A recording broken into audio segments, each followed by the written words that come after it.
So, anyway, it's the 27th of May. I'm a year older than I was last time I did the interview. We're at the library. It's supposed to have started 20 minutes ago, but that's my fault. So today we're going to talk about a native born. There aren't that many of us on the island, but around. So this is Rose Ellen Arno Gardner. And so I want her to tell her story of how we got here in the first place. And I want to have the same thing with you, what you brought over here too. So anyway, it's her turn. So go on. Thank you, Chuck. Well, my mom and dad were married in 1932. They met up where they were raised in Pittsburgh, California, on the Delta, because it was a little fishing area, and both their families were commercial fishermen. So that's where they ended up when my grandparents all immigrated from Sicily That's what I want to get to. In the 1800s, and they were from the same fishing village in Sicily. So they just came to the United States and moved and settled in Pittsburgh, California. So my mom and dad grew up in the same neighborhood, and the families were the same. My dad, ultimately, his family moved to San Pedro, and commercial fished out of there. And my dad had to go to San Francisco to represent commercial fishermen from this area to a seminar up in San Francisco. So he stopped by Pittsburgh to see family, and he saw my mom and thought, okay, I'm going to marry her. She was too young, so they had a 3-year courtship. Thank you. And before my mom even knew about it, he showed up with a ring, and they were engaged. But they waited to get married because it was the Depression, and they were kind of waiting for that to be over. Finally, they gave up, and they went to San Francisco, got married, and moved to Southern California, where my dad took a job in the fish and poultry market in Pasadena. But because of his commercial experience fishing with my grandfather, there was a gentleman named Joe DeMassa who owned the LA oyster company, and he had the contract, the lease for the fish market on the pier in Avalon, and he needed somebody to come and manage it. So he knew my dad knew fish, and he said, why don't you go to Catalina and run this for me? And my dad said, no thank you, I'm not going to wear my Alcatraz, that's not for me. But his friends and family told him, Avalon, that's a beautiful resort, you'll love it. And my mom agreed, and they moved to the island in 1932, right after they were married, to manage the fish market. They did that for about 4 years, and it was a business that needed moving up, needed improvement. So he really worked at building the business, because most of the restaurants at that time bought their fish from the mainland. So he worked pretty hard getting that set up. My mom got a job at Eric's on the Pier. So that tells you how long that's been there. And I don't know how long it was there before she got the job in 1932. So after 4 years, my dad just told Mr. DeMassa, this is it. I'm leaving the keys. If you don't have somebody to come and take it over, the keys will be wherever he told him the keys would be. And he asked my grandfather to send him the little commercial fishing boat that they had, the 28-foot Marietta. And he operated out of the fishing boat, and had a house on Clarissa, I believe, Sumner. And my mom was working again still at Eric's, and so people would come by and leave their fish orders there with her. She'd get them out to my dad with sign language, and he would go and fix the fish. Sign language? So he'd say for mackerel, and there was a big hand thing for mackerel, or whatever. How interesting. And he would process the fish and then come ashore, take a cab, and deliver the fish. So they did that for the summer. And then at the end of the summer, they decided that they should just open their own fish market. So they did, and here they are, Joe's Fish Market, located about where Brown's Bikes is now. Slightly. Yeah, there you are. Operated that. They didn't have any children, thought it would be a good idea to go ahead and make this move. Well, of course, my mom got pregnant with my sister immediately. But while they opened the fish market, Mr. DeMassa was very Where nice. is that? Well, where this parasail on the way to Pebbly, Okay. where those shops Yes. in there, that's where that was, right there. Mr. DeMassa was not happy with them for going into competition, so he did everything he could to put them out of business. And this went on for a while, and then my folks heard that he was seriously ill and was in a hospital on the mainland with critically ill. And so they sent him a card and contacted him and wished him well and hoped that he would recover. Well, he did, and he came to see them.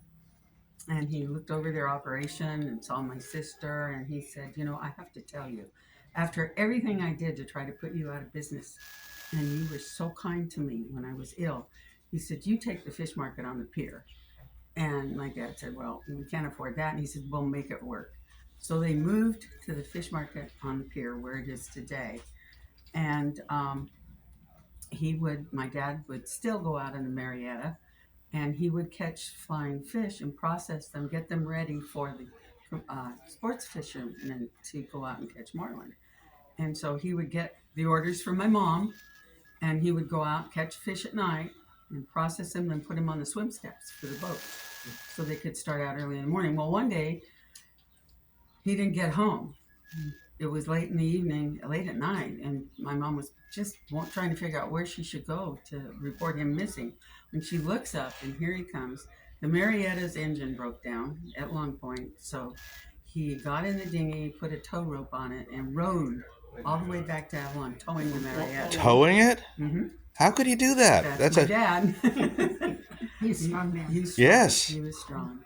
And so, in the meantime, they brought in fish for the canneries. And at one time there was a huge catch of albacore.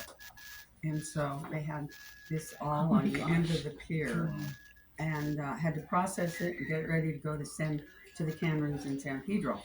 They also owned the ice business because, you know, people still used ice boxes then. And the ice, the refrigeration, the freezer was in the alley, kind of like just past where Antonio's is and the McRae Hotel. And they could back up there and load up the ice and then process it, put it in boxes and ship it on the SS Catalina to San Pedro. And there's a little photo of some of their equipment, the ice trucks Fascinating. and the fishing trucks, and did that. Then he also, about this time, my uncle became a partner.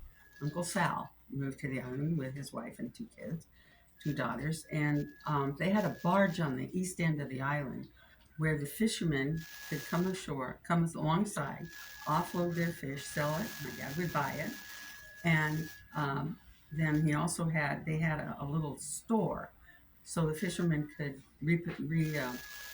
provision themselves and then go right back out and fish. And then they would take the fish, put it in boxes with ice, send it to the canneries, and he would get paid. So it was a cash business. He paid the fishermen, they paid him. And that went on for quite a while.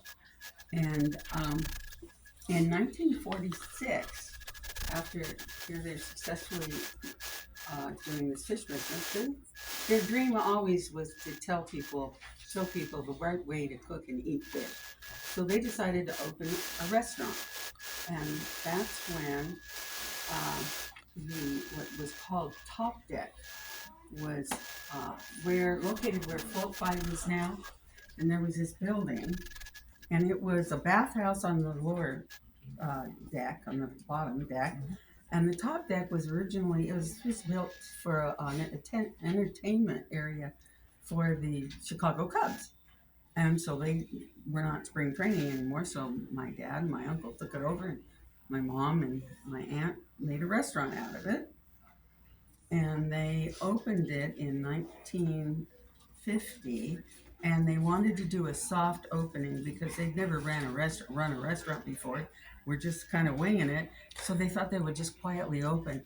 Well, to their surprise, about 200 people showed up. Lots of fish, Lots of fur coats, fancy people too. Wow, yeah. Flowers and plants, and just celebrated Beautiful. It's so pretty. their opening. Look at that. Oh, there's your mom. Yeah, here, I can pass these around. Which one is your mom? My mom Very good. is right there. Uh-huh.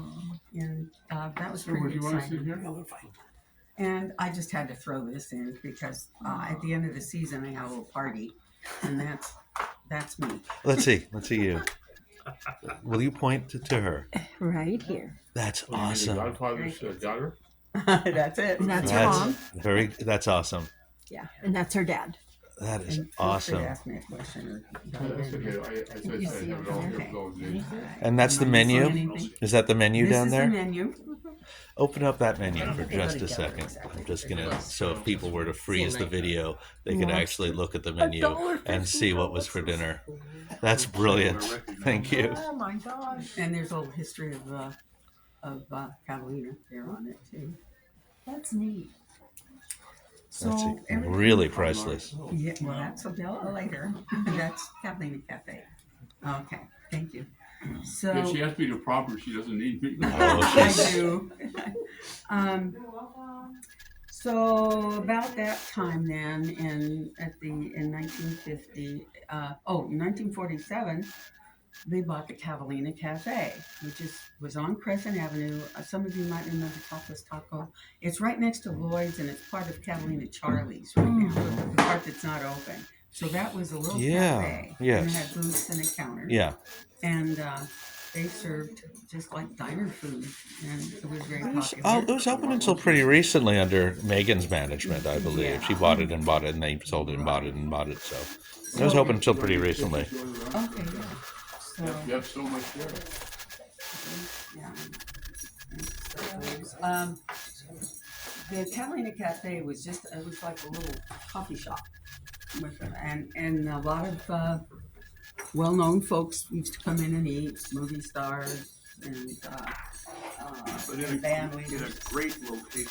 It was a great location. Yeah. Great location. So now they have the Catalina Cafe, the fish market on the pier, Arno's Seafood Grotto on the way to the mole, with the mole in there in, and they had the barge at the end of on the east end. So people would come off the SS Catalina, down the steamer pier, come into the area there where the fountain is, look up, see Arno's Catalina Cafe.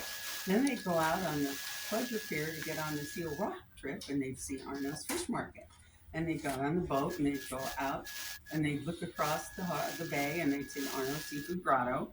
And then they'd get on the Seal Rock trip, and they'd go out, and they'd see the west end, the east end, the barge, Arno Brothers Fish Business Market. And the comment was made is, we thought Wrigley owned the island. Who's Arno? So in 1950, it was decided to split the partnership, and they sold the Seafood Grotto. My Uncle Sal took the fish market, and my folks had the Catalina Cafe. Next to the Catalina Cafe were two curio stores, souvenir stores. And as the leases, what was his first name? Fred Fresco owned those. And as he gave up the leases, my folks expanded the restaurant. So they were going pretty well in the cafe, and that's where my mom, about that time, abalone became a very rare item, and they had to take it off the menu. And they were trying to figure out what else to sell, to serve. So my mom says, why don't we do calamari? She says, let's do squid, because we used to eat it at home all the time. And they said, well, they can't call it squid. Nobody's going to order it. So they said, well, let's call it the Italian name, calamari. And so my mom said, let's break it up, bread it, fry it, and then it curls up, and she says, we'll call them calamari curls. And so actually she invented that. And we ultimately saw them on menus in other seafood restaurants on the menu. So that was a lot of fun. So now they've got the Catalina Cafe, and they sold the ice business, and Seafood Grotto, and my uncle had the pier, and the island company, San Catalina Island Company, approached my dad, and they had a 10-captain hotel, and it was out on a lease to operate as a land, and they weren't having a real success with the dining room, and they asked my dad and mom if they would take over the dining room for the St. Catherine Hotel. Ooh. And so they did. They did it for a year, and the hotel was not managed properly, and their guests in the dining room weren't happy. So they said, you know what, we can't do this because the hotel is just, it's not being run right and it just reflects on the other people in the dining room. So I was kind of coming on, somebody said, well, why don't you take the whole hotel? And my dad comes, talks to my mom, and my mom said, you know, my dad wanted to do it. And my mom said, what do we know about a hotel? And I said, we hardly ever stayed in one. And my dad, in his usual manner, said, how hard can it be? So off they went to the St. Catherine Hotel, and here they are in front of the St. Catherine Hotel, my mom and dad. And It's a neat picture. we were off That's and running. amazing. The big glass area was the restaurant. That Oh, was, was it? yes, that was the restaurant, and About they, what year is this photo? this Look at the is price. 1952. Wow. So I remember eating there with my mom. So my mom said, well, we can do this, but I'm not leaving the girls, me and my sister, in town while we're out there. So we're gonna have to live out there. So we moved out to the St. Catherine Hotel. And Tell us where the St. Catherine Hotel was. It's where the Scansell Beach Club is now. And there's another hotel. Sure. There's the dining room that you're talking about. Oh, wow. Beautiful. Beautiful. That's not the mirror room, And no, this is not. This is the one that was in the front overlooking. Thank you. So I then, used to go with my father, used to have Rotary over there with all Right. these old men wearing their suits, and that's how I got into it. It's so big in this Um, picture. It was a pretty big facility. yeah, they were building their business, and the kitchen had been downsized by previous people, and they needed more room. So there was a room behind the one that you're seeing there called the mirror room at one time, but it was used to store stuff when they got it. Mm-hmm. And so my dad Beautiful decided room. that they should clean it up, fix it up, and they divided it so they put a larger kitchen in. And then they had banquets in there that could hold 400 people. Also held prom. Really? That was That's prom. The big. prom was there. Wow. Yeah. And this is just the dining room, right? That's just the dining room. Would held a lot of people too. Yeah, Well, it a did. lot of people stayed there. So Yeah, it it's a did. big And hotel. then that's the lobbies of the Oh, St. Catherine nice. Hotel. Oh, beautiful. Beautiful. Large windows, everything. Uh-huh. Rosanna, what is this middle building? This one. That's the dining room. Oh. Yeah. Beautiful. Okay, so more dining Sure. room, I mean more lobby. I'm done. This little door Done. right there was the door to Oh, our it's- apartment. So we were right off the lobby. That's my son. And one That's my time, son. I know, it's been a long time. my dad was approached by by Monsignor. Kathy, can you help me with Monsignor from San Pedro? Scott. If he wanted to bring some nuns over and have them have a day in Catalina, and would my dad have lunch for them? Absolutely. So they got all set for the nuns to come. But Monsignor Scott arrives and he tells my dad they cannot eat in public. They're ordered they don't eat in public. So it was busy. They were trying to figure out what to do. He said, let's set them up in our apartment. So Oh, my. the this crew was in there setting up the table and everything. About that time, the liquor order arrived in all these boxes, and they put it in our apartment. So until they could put it where they needed to put it. My sister and I, our job was to make sure everything was clean and neat. And so I said, "What are we gonna do with all the liquor, the alcohol?" And my sister, I don't know. So we got a sheet. We put it over the alcohol, and we stuck a statue of the Blessed Virgin Mary. She almost died. About that time, Avalon was hosting large events. The Lions Club would have their district convention and other organizations, and they wanted to have one day where everybody was together. So we put together a barbecue on the lawn, Wow. and they did this for about 1,000 people that they fed. Wow. That is so cool. Wow. Which convention was this? This was the Lions, but there were other groups that came to Catalina and had their annual meeting.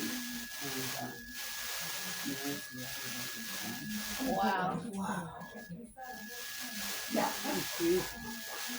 So we had quite a crew. Great pictures of that. More. Okay, more group. More people. Wow. A lot of people. What year was this again? In the 50s, probably 54, 55. What year did it burn down? What year did it? It didn't, the hotel didn't burn down. Everybody seems to burn Well, down. that's kind of It what was torn down in was torn 56. down in 56. On the island, for some reason, if the building goes, it automatically burns down. Oh, I didn't So know we are that. not gonna take a chance. This is a little local group of island kids. They hosted Santa Claus. Yeah. Yeah, in the right. dining room. That's right. Yeah, if you were watching. I'm just trying to see if You think you're in there? And they would have other groups meeting, there's the lobby. Other groups. look at how we dress. This was the Seventh Day Adventist in the lobby having their. The hotel was closed from Labor Day through Memorial Day, and so they would host groups that knew that it wasn't full service. So the Seventh Day Adventist brought their own kitchen crew, and they would have meetings. He hosted one time. They hosted that. They didn't host, but the motto Heshi Mata Heshi Yogi before he Transcendental meditation. There. And, my dad called my mother. She's down in the Catalina Cafe, and he said, "We need yogurt." What's yogurt? So my mom goes to Barnes or they Safeway. I'm sorry, Safeway and buys yogurt. You know what the diet. Okay, last lobby picture. That's the front desk. That's very glamorous. It was beautiful. But it had a lot of, it needed to be totally redone. The infrastructure, the building itself was in good shape. So, the island company made the decision that, they didn't want to do the work, but to tear it down and have somebody come in and build a brand new hotel there. Well, it never penciled out right because in the 60s, the late 60s, to do the infrastructure, it would have had to be a huge hotel or rooms that were highly utilized. Too expensive. Yep. And it didn't work out. So, How many rooms was it? 150. Wow, that seems big. Yeah, it was big. It was a big hotel. Okay, so we're in the hotel business in the Catalina Cafe. Hotel business till 1962. And it was time to move on. The lease was up. So we left the St. Hotel, and my folks focused on the Catalina Cafe. They renamed it Arno Seafood again and started specializing even more so in fish. And then in 1970, it was time for retirement, and we sold the restaurant, Ashwood's name, and they retired. Now, my dad didn't know what retired meant.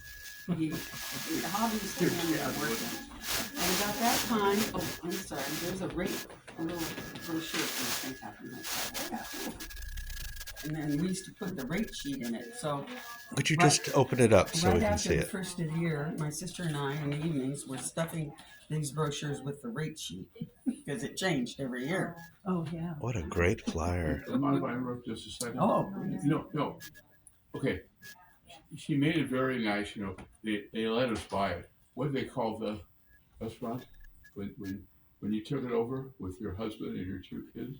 oh, we changed the name? Well, Michael John's. Yeah, it was Arno's for Well, quite I a know, while. but I'm trying And to then- explain why it's called Michael John's. Oh, Those are two kids. Oh, okay. Then ultimately he changed the name to Michael John's after our two boys, Michael and John.